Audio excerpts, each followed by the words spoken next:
From Lagos, the nation's commercial capital, this is the news at 10. Live from Channels Television. Reporting tonight, Anne Waodo. Hello and welcome. Tonight, FCT Minister Nyesom Wike throws down the gauntlet, also accuses the opposition of misleading Nigerians and dares them to show what they achieved while in power. And in a sharp political rebuke, former Rivers State Governor Rotimi Amechi takes the aim at the APC, questions the Tinubu administration's direction and its effectiveness. In a sweeping crackdown, the military takes out the top terrorist kingpins, nabs over 1,100 suspects in a powerful show of force against insurgency. A legislative breakthrough on Capitol Hill, the U.S. House passes the key agenda bill, handing President Donald Trump his first major victory. And on business, Nigerian electricity distribution companies collect over 553 billion naira in the first quarter of 2025 amid drop in efficiency. On sports news tonight, Nigerian football community mourns former Super Eagles legendary goalkeeper and 1994 AFCON champion Peter Rufai, who died earlier today at 62. And from the nation's capital, 4 people rescued after a 3-story building collapsed along Adeniji Adele Road in Lagos.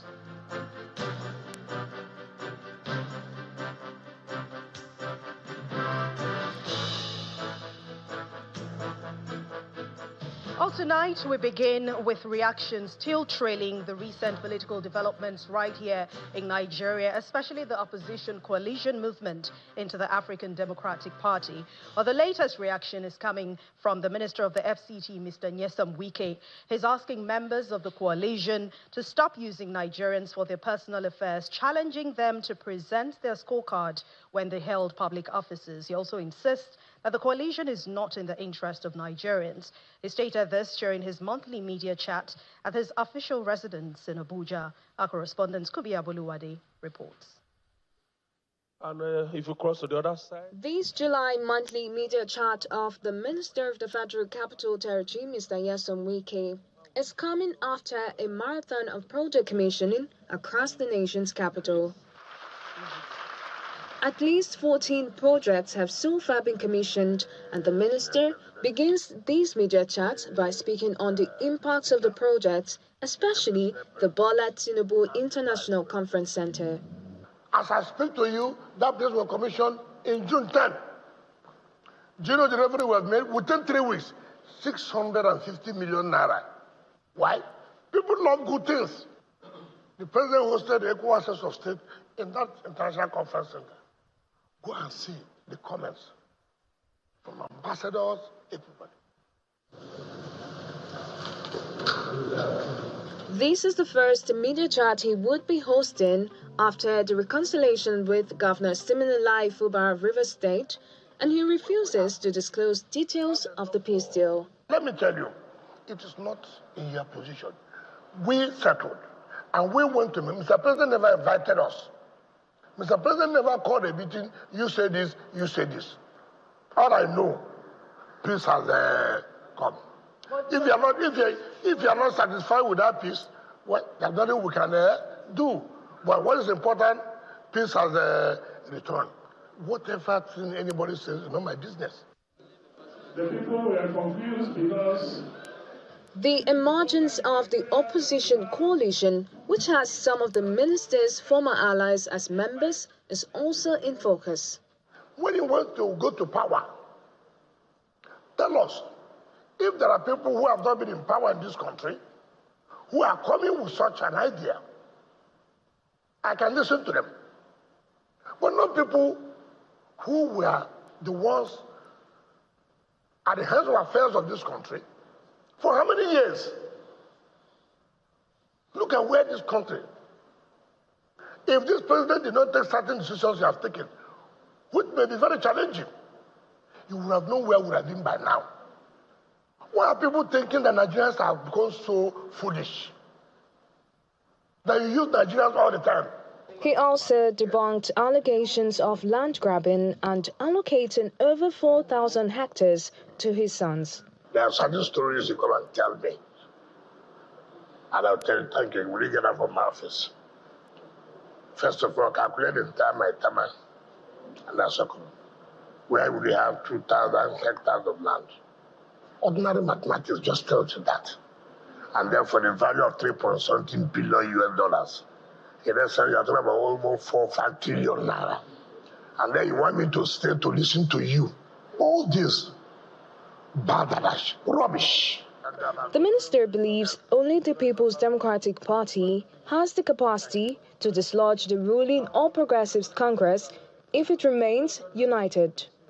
Kumbi Aboluade, Channels Television News. Nigeria's former Minister of Transportation, Rotimi Amechi, says the administration of former President Goodluck Jonathan has more achievements and better than the Tinubu administration.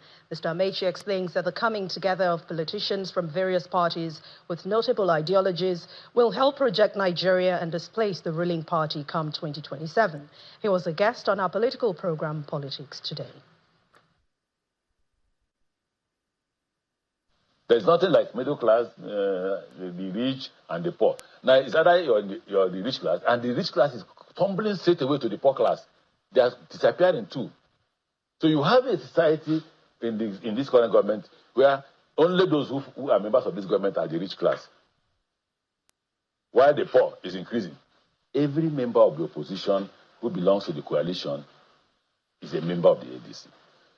Are we stopping at that? No, the answer is no. The answer is that I had a committee with the mandate of the coalition to pursue the registration of ADA. Now, if INEC had registered ADA, we would probably not have bothered about going to ADC. So it's INEC that is frustrating the political space is closed for the benefit of APC. And the way things are going, I doubt that if we're not careful, if Nigerians don't stand up, because Nigeria, what ADC will do, and I said that all of us will do that, is to mobilize Nigerians to rise, to vote, and to stop these people from rigging, including the INEC. Because those who constitute this rigging machine are not up to 10, in fact, 2% of the population. The rest, 98, must get up and stop them. Because if not, you start crying again. No, why I laugh? When people were voting in Lagos, some of them were voting, this is my brother. Now, the market has no brother or sister.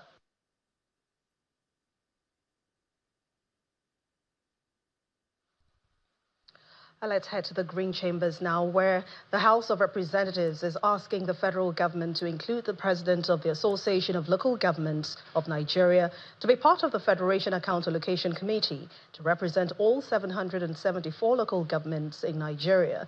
This is sequel to the motion by Representative Shehu Rijau, pointing to the Supreme Court ruling, which further recognized that the approach of a direct payment of the local government will achieve the intention and purpose of the Constitution. Our National Assembly correspondent Terry Ikumi reports on this and more from the House. Final plenary session of the week in the House of Representatives. 7 letters of defection are read by the Speaker. I've chosen to pursue my legislative mandate under the platform of the All Progressive Congress, APC. The chairman of the House Committee on Public Procurement, Unyime Idem, leads 5 other members of the People's Democratic Party and a member of the Young Progressives Party from Abuja State as they defect to the majority All Progressives Congress. The House. A motion on the need to include representatives of local government areas and FCT area councils in the composition of Federal Account Allocation Committee is received. Urge the federal government to ensure one representative of each state, of each local government, council per state, and FCT council are included as a member of FAC. A debate ensues on the constitutional provision for local governments. Section 5 of the Allocation of the Revenue Federation Account ETC Act 1981 prescribed the membership of the Federal Accounts Allocation Committee, FAC, to be only representatives of the federal government and state government, to the exclusion of the local government. But in support of the motion, of this attempt, it should come with proper law, a bill, to cure the matter, to amend. So we all support, so that we will not be seen to do things that. Yes, Honorable was saying something that can come through the bill can also, since we know motion is just purely advisory, it does not have the force of the law, but that does not mean you cannot kickstart a process of discussion. You understand? I personally think this is very important. When you first used the first statement of problematic, I thought what will concern us is how do you ensure membership of 774 local governments? In fact, these are issues that can raise concern. The motion is amended and passed. It will be very unwieldy asking 774 council chairmen to converge on Abuja for fact and sharing. They have their argon. I would have preferred if this can be amended, which is the representatives. Those in support of this motion as amended should say aye. Those against should say nay. The ayes have it. Meanwhile, a constitution amendment bill to create additional local government areas in Imo State scales second reading. Mr. Speaker, we hope to add 4 additional local governments in Imo State. From the 3 senatorial zones or from 1 senatorial zone? From 1 senatorial zone, Mr. Speaker. All the 4? Yes, Mr. Speaker. Plenary is then adjourned till the 15th of July, as the National Assembly Open Week is scheduled to hold from the 8th to 10th of July. Terry Ikumi, Channels Television News. And let's tell you that we want to emphasize that Nigeria's former Minister of Transportation, Rotimi Amechi, while speaking on our political program, Politics Today, did not reject nor condemn the coalition of the African Democratic Party, which is the latest coalition at the moment. He instead gave the benefits, saying that it is an opportunity to make Nigeria better.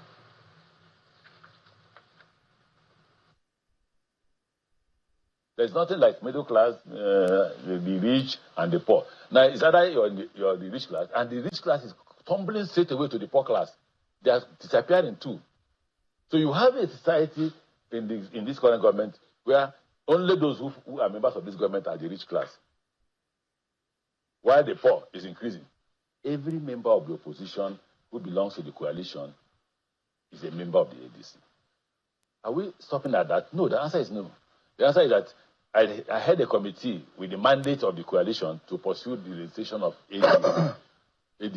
Now, if INEC had registered ADA, we would probably not have bothered about going to ADC. So it's INEC that is frustrating the political space is closed for the benefit of APC.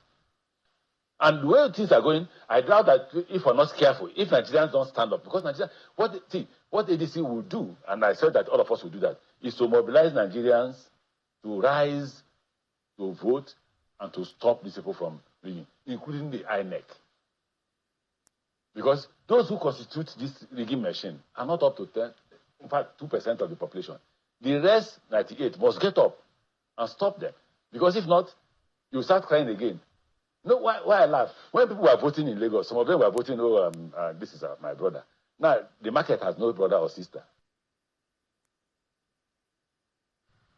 The Senate has announced that it will commence its zonal public hearing on the review of the 1999 Constitution as amended in Lagos on Friday, July the 4th, 2025.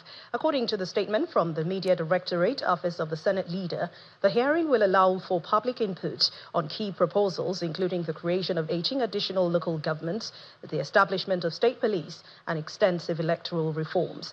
The Senate also disclosed that similar hearings will hold simultaneously across other geopolitical zones, except the Northwest, where the hearing was postponed in respect of the passing of Kano's prominent businessman and philanthropist Alhaji Aminu Dantata, who died last Saturday. The Senate leader, Senator Opeyemi Bamidele, who chairs the Southwest Zone Constitution Review Committee, outlined the agenda for the two-day event. The statement also asked the Senate leader said the forum offers Nigerians a platform to contribute to discussions on pressing national issues, especially those related to governance. The Senate has now inaugurated the Committee on the Review of the Constitution. It did that on February 14, 2024, and the 45-member committee is chaired by the Deputy President of the Senate, Barrow Jibrin, with Senator Bamidele serving as its vice chairman.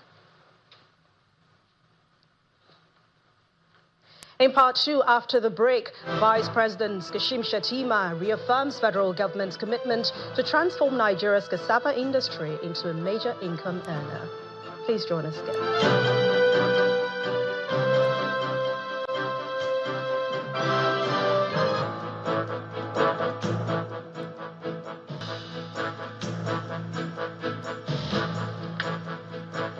Welcome back. If you've just joined us, you're watching the news at 10 live on Channels Television, broadcasting from Lagos.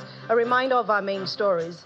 FCT Minister Nyesom Wike throws down the gauntlet, accuses the opposition of misleading Nigerians, and dares them to show what they achieved while in power. In a sharp political rebuke, former Rivers State Governor Rotimi Amechi took aim at the APC, questions the Tinubu administration's direction and its effectiveness. In a sweeping crackdown, the military takes out top terrorist kingpins and nabs over 1,000 suspects in a powerful show of force against insurgency. And the legislative breakthrough in Capitol Hill, the U.S. House passes a key agenda bill, handing President Donald Trump his first major victory.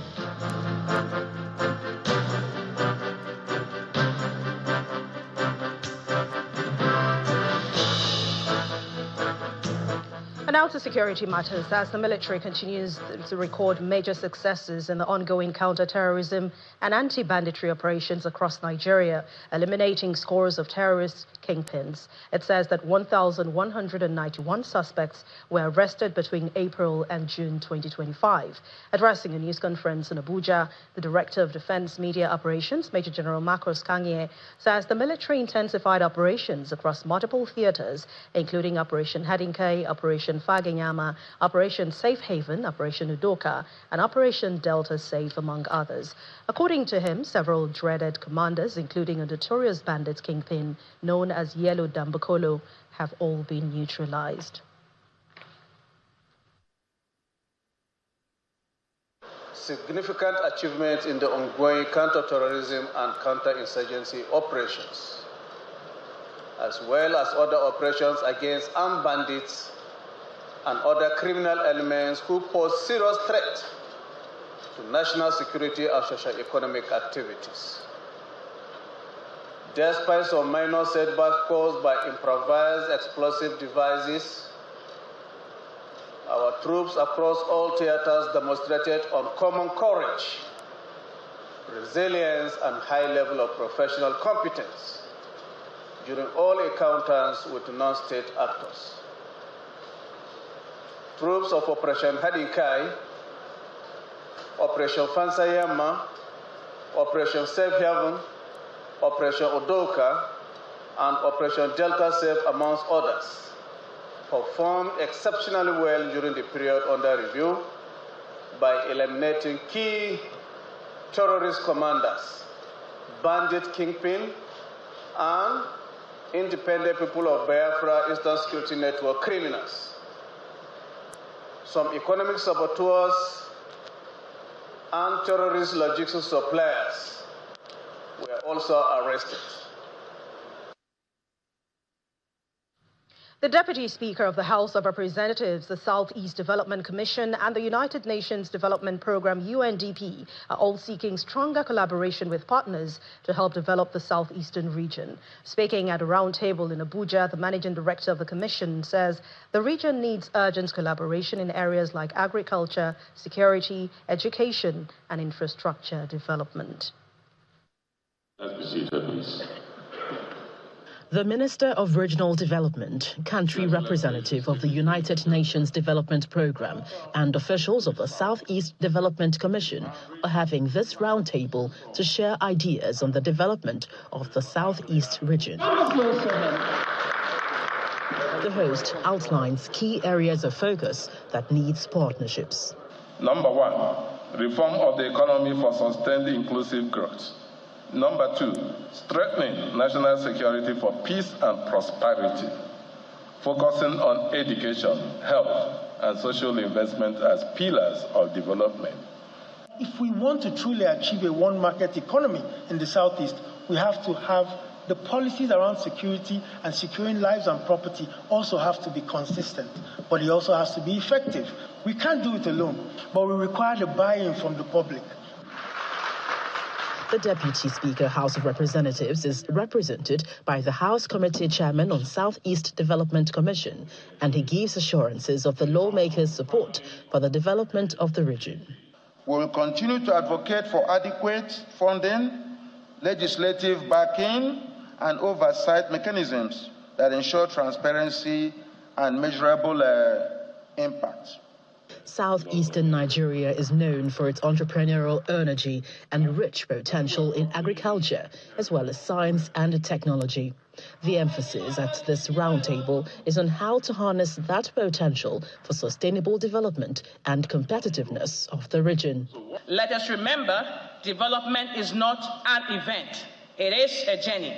As we embark on this journey, let us tap into the region's social capital, innovation, entrepreneurial energy. This journey will demand purpose-oriented partnerships, persistence, and foresight.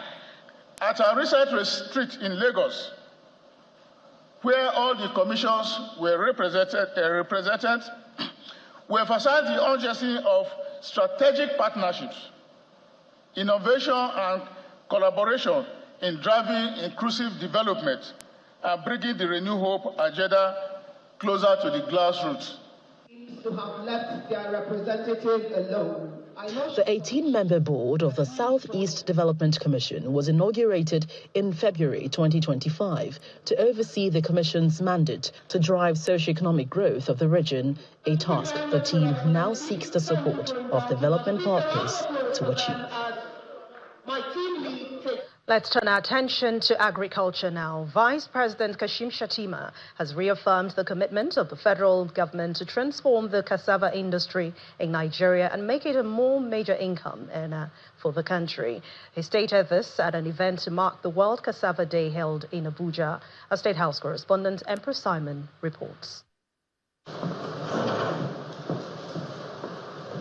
The 2025 World Cassava Day brings together government officials, including Vice President Kashim Shettima, farmers, off-takers, and investors in the cassava production and value chain in Nigeria. The event focuses on using cassava to drive industrialization and food security in Nigeria, as well as exports. Nigeria, as you all may know, is the largest producer of cassava in the world, but we recognize that production alone is not enough. The real opportunity lies in value addition and market access, agro-industrialization. Bringing cassava in the forefront as a permanent raw material for the food industry, for the textile industry, for the energy industry.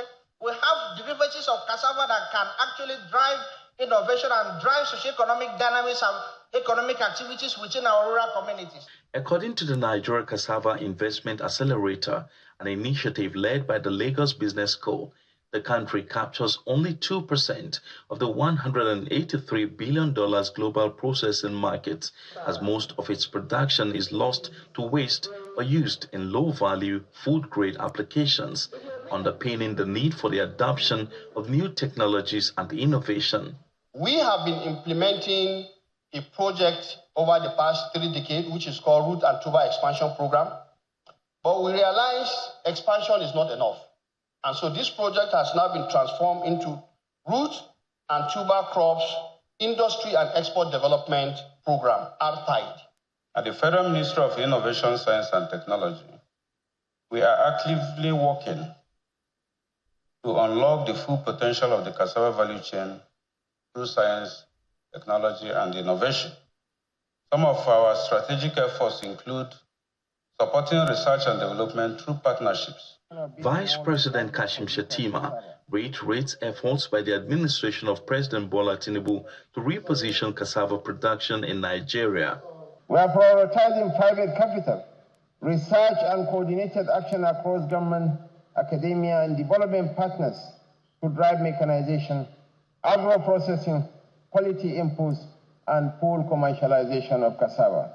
This initiative is expected to save the nation over 3 trillion naira annually by reducing our dependence on imported fuel additives.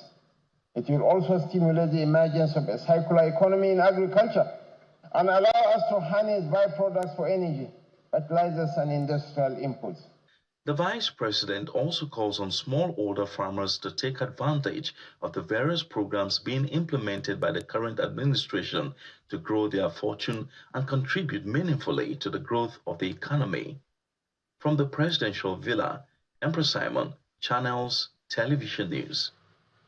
Over 10,000 youths in Adamawa State are being taken off the unemployment market and empowered with land and farm inputs in the state government's new drive to boost food production, especially in areas affected by crisis.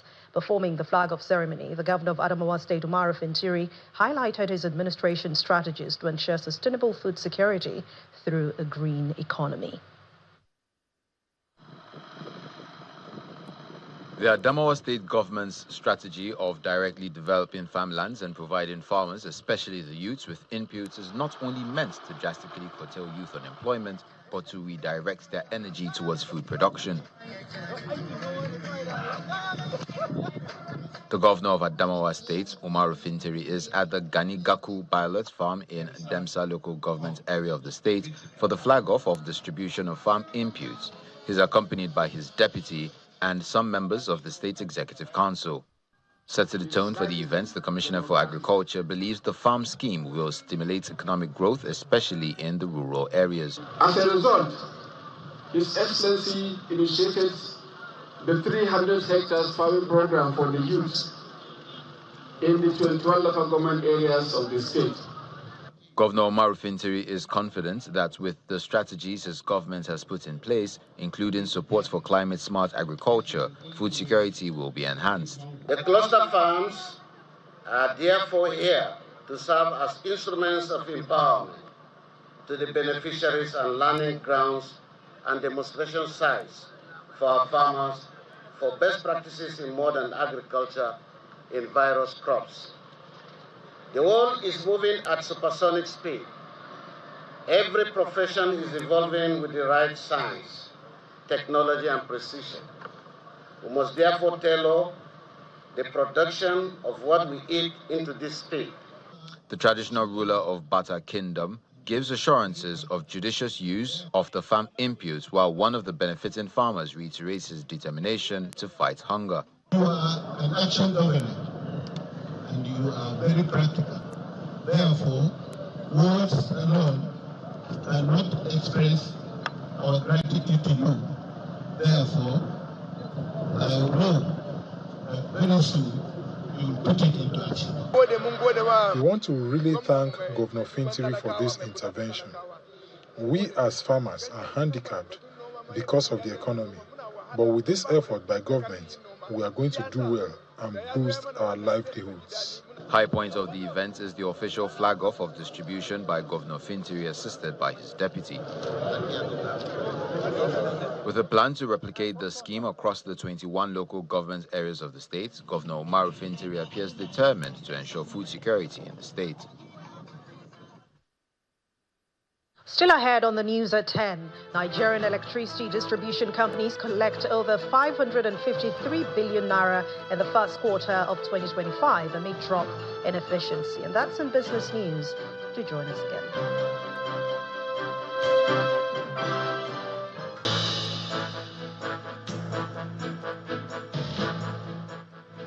Welcome back. Hunger remains a core national issue in underprivileged communities. Therefore, financial service organization Fidelity Bank PLC says it is actively making a change through its food bank distribution initiative. Since launching the initiative in 2023, Fidelity Bank has distributed over 200,000 food packs, and it's just getting started, reaching more underserved communities across the country. The atmosphere is filled with warmth as members of the Kofoa Biomi community in the Victoria Island area of Lagos, young and old, gather in anticipation not just for food, but for long-awaited care and support. The opening address is presented by Fidelity Bank's Executive Technical Assistant, Adebayo Adeyinka, who encourages the crowd while also reinforcing the organization's passion for service to humanity. In each pack, you're going to find rice and some other food that are there, which we believe will be enough for a family for some time. So we want to thank you again for the way you have done business with Fidelity Bank for the way you have supported us. We want to encourage you to keep supporting Fidelity Bank, and we want to assure you that at Fidelity, we keep our word. One by one, beneficiaries receive bags filled with essential food items, and for many, it is more than just a package. It is a symbol of hope for their families. For me personally, people around me, you've solved part of their problems. Then when you solve their problems, it's as if you have solved mine. People that have food to eat today will not come to me now and come and ask for 1,000 or 2,000. People are happy. People are happy. When you can see pregnant women, you see women with babies, you can see disabled, you can see them. Today, there's no one that there will be no quarrel between husband and wife today because they have something to eat. Thank you for giving us this item. May God bless you all. I feel great. They make my pot full and give me food to eat. God will bless Fidelity in Jesus' name. The Fidelity Food Bank initiative is born from a vision to support vulnerable communities, especially in times of economic hardship. Seeing what is going on here, I'm sure the MD and the members of the ESCO are also going to increase the frequency at which is being done. Currently, we are doing it across the nation, the territories to the country federation, but I'm sure we are also going to increase the quantity and even the various groups that are getting this particular benefits. The Fidelity Food Bank initiative was designed and introduced by the managing director and CEO of Fidelity Bank, Dr. Nneka Onyali-Ikpe, to reduce the challenges of poverty, hunger, malnutrition, infant and maternal mortality in the land. And it addresses one of the key goals of the United Nations Sustainable Development Goals. That's number 2, which is to reduce hunger and poverty in the land. This act of kindness from Fidelity Bank serves as a reminder that when institutions commit to community, real change begins one meal and one smile at a time. Let's head over to Abuja Studios now, where Terry Kumi is standing by to give us more stories on the news at 10. Hello, Terry. Hello, Anne. Now, amidst protests and labor agitations over unpaid salaries, poor working conditions, and demands for government intervention in council-level administration in the FCT, the minister insists that the FCT administration will not be blackmailed into taking responsibility for salary payments in area councils. He made the comments during a stakeholder meeting with area council chairmen, leaders of the Nigerian Union of Teachers, and representatives of the National Association of Nigerian Students in Abuja. Our correspondent Benny Ark reports. This July monthly media chat of the Minister of the Federal Capital Territory, Mr. Nyesom Wike, is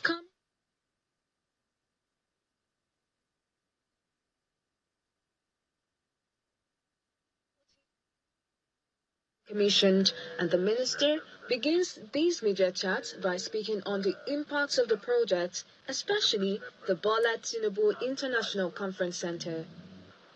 We apologize for that mix-up. Now, a 3-story building on Adeniji-Adele Road, Lagos Island, collapsed in the early hours of today. Eyewitnesses say the building, which was already marked as distressed, came down at about 6 a.m. 4 persons, 2 males and 2 females, were rescued by first responders and taken to the hospital. While the building still remains cordoned off, search and rescue operations are on to determine if there are still persons trapped in the rubble. A resident of the collapsed building told our correspondent that the building was already marked distressed, with occupants asked to vacate the premises. He also says the developer had some men remove some of the pillars from the structure before it collapsed.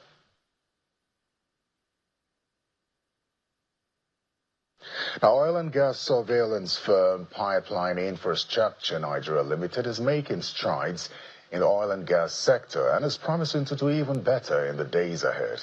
The company, which comprises Ocean Marine Solutions and Delta Pacific Marine Services, explains that they are aligning their business direction towards improved services, market share, and revenue. Speaking during the ongoing Nigeria Oil and Gas Conference in Abuja, officials of the company promised better services for teaming customers. The Nigeria Oil and Gas Conference, holding in the nation's capital, is drawing the participation of key players in the oil and gas sector. A major exhibitor at the event is an oil and gas surveillance firm, the Pipeline Infrastructure Nigeria Limited. One after the other, participants take their time to get information on services of the company. This includes engineering, procurement, construction, maintenance, and security services. We've been able to achieve a lot. We've achieved registration with major companies and also with regulatory bodies.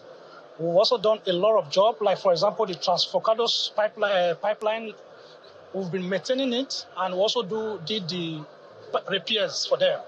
Currently, we are doing surveillance on the Trans-Niger pipeline. Two of the company's subsidiaries are the Ocean Marine Solutions and Delta Pacific Marine Services. Their services include security solutions for over 40 vessels, pipeline security and maintenance services, as well as marine support services. We have supported global trade, especially in Nigeria. Our services have ensured that goods get from producers to the expected consumers without any intrusion of sorts. Besides making significant contributions towards the nation's socio-economic development, the company prides itself also in the areas of corporate social responsibility, job creation, and support for communities. We've done free training in collaboration with the NCDMB to make sure that the locals are well catered for in terms of building our homegrown local capacity. We've been here for over 18 years, and we believe that with our experience in the oil and gas space, we can provide the necessary support required in the oil and gas industry in terms of security. For the years ahead, the company plans to bring its vision of becoming a leading innovative solution in the oil and gas sector to bear through the provision of solutions that meet the needs of its clients.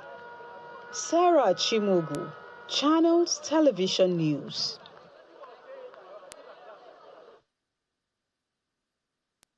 Back to our earlier story, amidst protests and labor agitations over unpaid salaries, poor working conditions, and demands for government intervention in council-level administration in the FCT, the minister insists that the FCT administration will not be blackmailed into taking responsibility for salary payment in area councils. He made the comments during a stakeholder meeting with area council chairmen, leaders of the Nigerian Union of Teachers, and representatives of the National Youth Association of Nigerian Students in Abuja. Our correspondent Benny Ark reports. The ongoing industrial action by members of the FCT chapter of the Nigerian Union of Teachers is the focus of this meeting, convened by the Minister of the Federal Capital Territory, Mr. Nyesom Wike. As I can within the limits of my powers. The meeting is attended by area council chairmen, representatives of the Nigerian Union of Teachers, and student leaders. Tell me who you are now. Did they bring you? The aim of the meeting is to find lasting solutions to issues surrounding unpaid salaries, workers' welfare, and recent labor protests in the territory. The Minister of the Federal Capital Territory clearly states his position on the matter. But let it be known and let the record be straight. One thing I will not succumb to is blackmail. I will not succumb to it. Make it clear that FCT is not owing. Area councils are the ones owing. As a responsible organization of government, we will always intervene and see what we can do. The meeting then goes into a closed-door session for further deliberation. We'll get to our press, so that's why you are called. So you can leave on now, so that we can hold on it. Less than an hour later, the meeting ends, and representatives of the stakeholders provide details of the decision reached behind closed doors. With the Honourable Minister's intervention, the accruing revenue of the councils for the past 6 months have been collectively agreed will be channeled towards solving this problem. It's not 100%, But for now, we have agreed that at least about 70% of the entitlement of what is owned will be sorted out. Most of the issues presented to us, we have looked at it and we'll get back.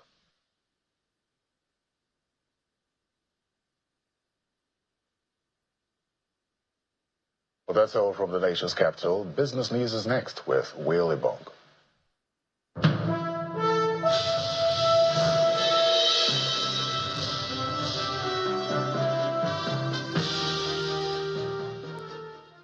Thank you, Terry. Now, the electricity distribution companies in Nigeria collected over 553 billion naira in the first quarter of 2025, according to a report by the Nigerian Electricity Regulatory Commission. The amount was based on total customer billings of 744.27 billion naira, reflecting a collection efficiency of 74.39%, down from 77.44% in the previous quarter. EcoDisco led with 84.79% efficiency, while Just Disco lagged at 47.19%, a drop in performance linked to increased energy supply to areas with weaker billing systems. NERC says more meters and better customer data are key to boosting collections, and it has rolled out a tranche A of the meter acquisition fund to address this. And with that, we head to the domestic equities market. We sustained positive performance for a second day, lively on gains in the consumer goods sector. Ladi Williams has the details.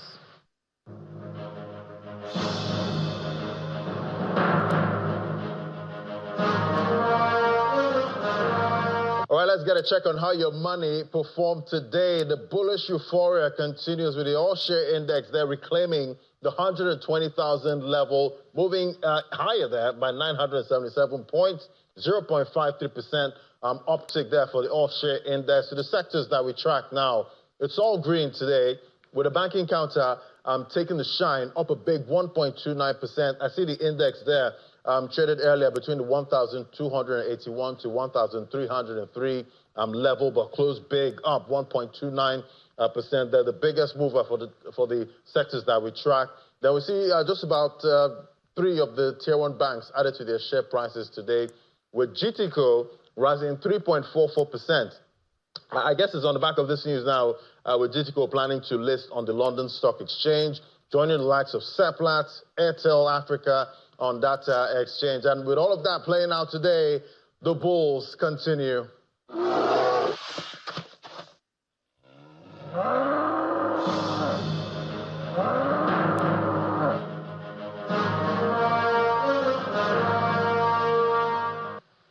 Thank you, Ladi. Let's see the performance of other major global stock markets.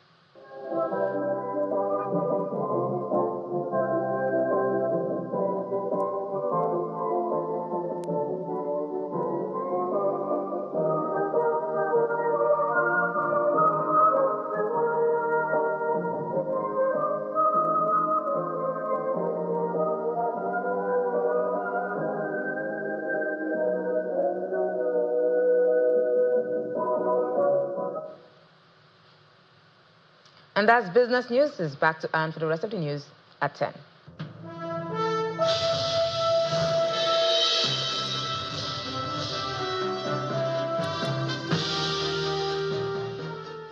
Thank you, Will. The U.S. Congress has passed President Donald Trump's controversial spending bill after days of intense debate and delays. Here's Simon Puser with more international news in Around the World in 5. Good evening and welcome to the Channel Studios here in London with your international news around the world in 5. Mr. Speaker, I rise today in strong opposition to Donald Trump's one big, ugly bill. The Democratic minority leader of the House, Hakeem Jeffries, has been addressing fellow lawmakers with a marathon speech to delay the implementation of Donald Trump's so-called Big Beautiful Bill. The House Minority Leader is using a rule known as the Magic Minute, which gives the Speaker, Minority and Majority Leaders unlimited time to deliver a speech. Delaying tactics have increasingly been used by Democrats, who are in a minority in both houses and therefore have very few options to resist Trump's agenda. The Senate, which, like the lower chamber, is controlled by the Republican Party, passed the bill on Tuesday, with Vice President J.D. Vance casting the tie-breaking vote. Tributes have been pouring in from across the footballing world for the Liverpool forward Diogo Jota, who has died in a car crash in Spain. Here, the crash site in Zamora. The Lamborghini he was travelling in crashed at around 12:30 a.m. local time. Police say it appears a tyre burst as the car was overtaking. His brother, Andre Silva, also died in the crash. The Portuguese international was a key part of the Liverpool side that won the Premier League last season. Liverpool FC say they are devastated by what they call an unimaginable loss, while Cristiano Ronaldo says it doesn't make sense. At least 4 people have died and dozens are missing after a ferry sank off Indonesia's tourist island of Bali. The boat was carrying 53 passengers and 12 crew members when it sank while on its way to Bali from Banyuwangi on the eastern coast of Java Island. 31 survivors have been rescued as the search continues. A judge has denied bail to Sean Diddy Combs after a jury convicted the hip-hop mogul of transportation to engage in prostitution, but acquitted him of the most serious charges, racketeering and sex trafficking. Lawyers for the recording artist had argued he posed no flight risk, pointing out his jet is being chartered in Hawaii. But the judge cited Combs' history of violence as he ruled the rapper must remain behind bars until sentencing later this year, when he faces up to 20 years in prison. A panel of 12 jurors deliberated for 13 hours before acquitting Combs of 3 of the most serious 5 charges. Hundreds of people have been evacuated as a major wildfire continues to burn out of control on the Greek island of Crete. The fire, which has been fanned by gale force winds, broke out in rugged forested terrain near the municipality of Leripetra. The flames have spread rapidly, threatening homes, tourist accommodation and critical infrastructure, including a fuel station. The fire front now extends over at least 6 kilometers, according to emergency services, making containment increasingly difficult. Thick smoke has engulfed the wider area, reducing visibility to near zero in places. Do you worry that this is becoming too much pressure for your Chancellor?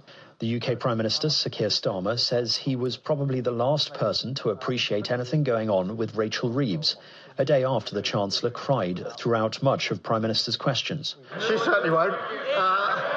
Mr. Speaker. Asked to clarify what happened, the Prime Minister said that Reeves has made clear she was upset over a personal issue and he won't say any more or speak for her. Do you worry that this is becoming too much pressure for your Chancellor? No, I have every faith in my Chancellor. She has made incredibly important decisions in the last 12 months, and we wouldn't be doing what we're doing today without those important decisions. And Ozzy Osbourne is preparing to perform for devoted fans one last time. His band, Black Sabbath, made an indelible mark on music by forging the sound that became known as heavy metal. And on top of that, Ozzy practically invented the image of the wild rock star. Here's a sound called No More Tears. The so-called Prince of Darkness has threatened to retire before, but with health problems taking an increasing toll, Saturday's farewell gig really does look like being his swan song. And that's your international news around the world in 5. Now back to the Channel studios in Lagos.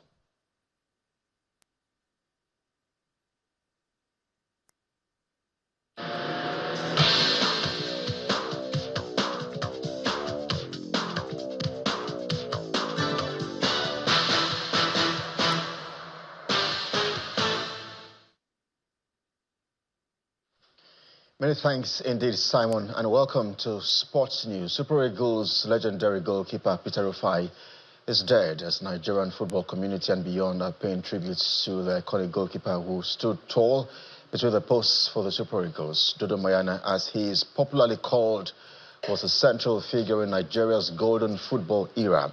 He was the first choice goalkeeper during the 1994 AFCON triumph and represented Nigeria at 2 FIFA World Cups, USA 94 and France 98. Renowned for his leadership, reflexes and charisma, Rufai earned over 60 caps for the national team and remains one of Nigeria's most celebrated icons.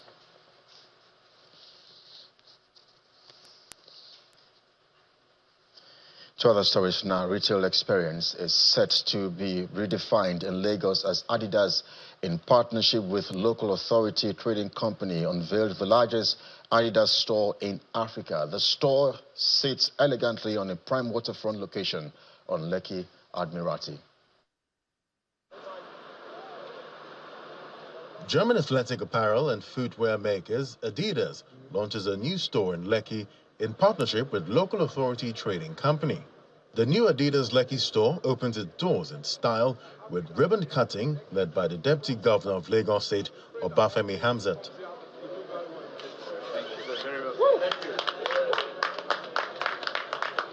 Celebrities, notable figures, invited guests and journalists are all in attendance on a night filled with fun and excitement. We're here tonight to celebrate the store opening, Adidas Lekki, which is one of the biggest stores in West Africa. We are excited as a brand to have partnered up with Brand Code to open the store. It's an exciting store for the Lekki community, and it's just something that we're very proud of as a brand. Because we're bringing the best of the brand and the best of the world to Nigeria.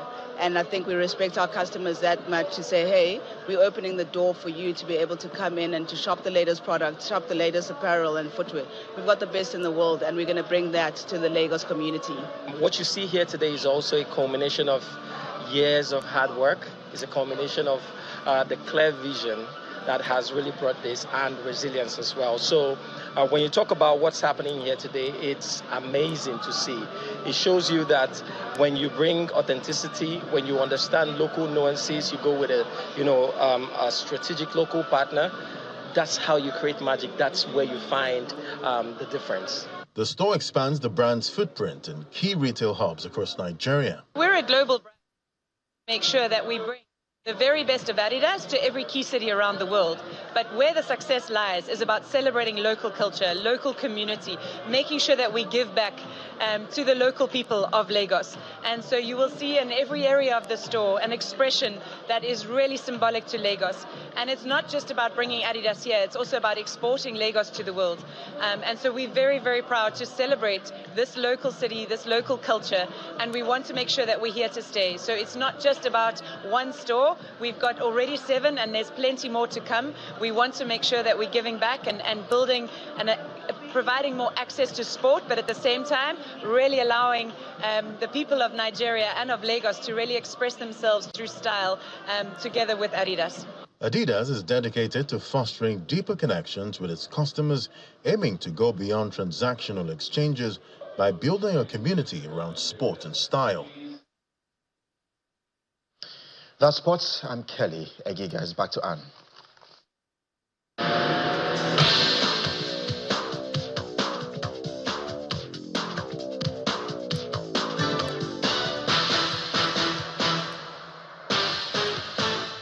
Thank you, Kelly. And the main news again.